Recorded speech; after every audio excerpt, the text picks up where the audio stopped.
কারণ আমি যদি ঘুমায় যাই আর রহমতের নবী আইসা তাকিয়া যদি আমাকে না পায়, অন্য দিক থেকে দুশমনের আক্রমণ, নবীর উপরে আক্রমণ যদি হয়, নবী যদি চলে যায়, আমি আবু বকরের বেঁচে থেকে কি লাভ?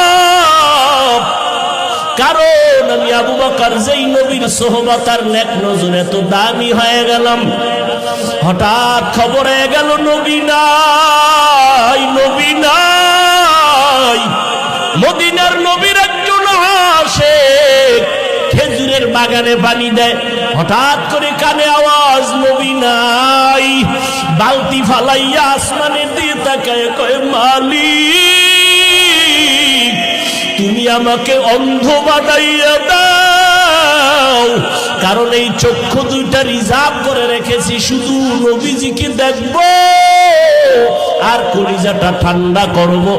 আজ আমার সেই মহব্বতের নবী যদি না থাকে, এই চক্ষু দিয়া অন্য কিছু দেখব না, তুমি আমারে অন্ধ বানায় দাও।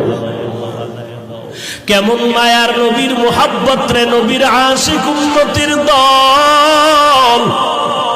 আজকে ১৫০০ বছর পরেও ওই নবীর আদর্শের কারণে কত সম্মান আল্লাহ দান করেছেন। নবীর মহব্বতের টুপি, নবীর আদর্শের দাড়ি, নবীর আদর্শের পোশাক, আজকে কত সম্মান।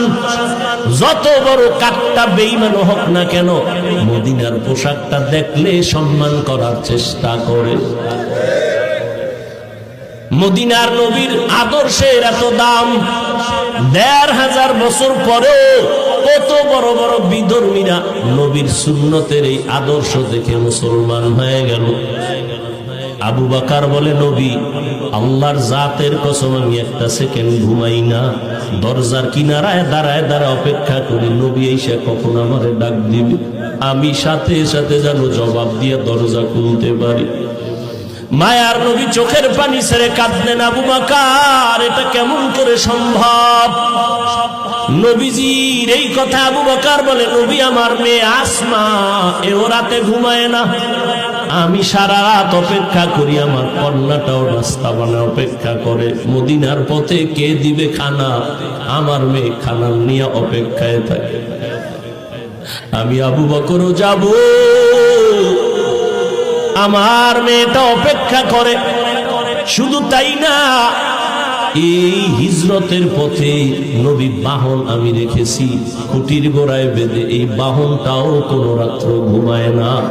মদিনার নবী আসবেন, পথের দিয়ে তাকায় থাকে মক্কার দিকে, নবী আসবেন, তার